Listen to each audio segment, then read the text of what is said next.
Hi everyone, this is Bernard Bertrand, photographer, director and LUMIX ambassador. Today on this GH6 tips and tricks, I'm gonna talk about audio settings. There is something new and totally crazy for videographers that are making documentaries or interviews, or any setup where you'll need audio recording. It is the brand new 4-channel audio recording. Basically, in the past, I could use my XLR module on top of my camera and plug 1 or 2 XLR microphones, or I could use the mini jack mic on the side of my camera. Now on the brand new GH6, you can get them all running and recording at the same time. And not only, you will be also able to monitor audio using a headset, but you will be able to do it channel by channel. And this is huge. And before to reach this level of expertise in audio recording, you would need a third-party recording device. Now you can deal with all 4 audio channels within the GH6. Let me quickly show you my setup. First, of course, I will need my XLR module. This is the one I've been using on my GH5, the one I'm using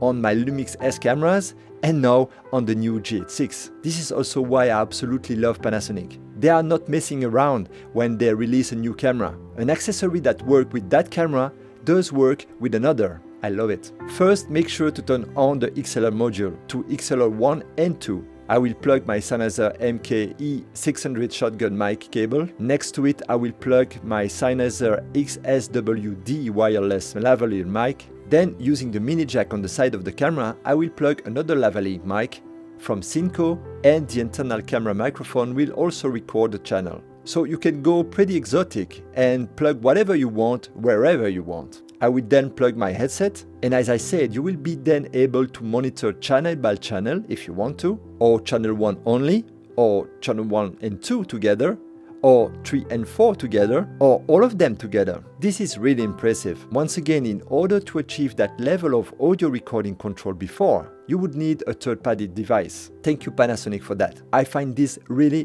big. So that's it for now. Make sure to subscribe if you want to see more of that kind of content about the new GH6 and the LUMIX S family. Thank you very much and see you next time.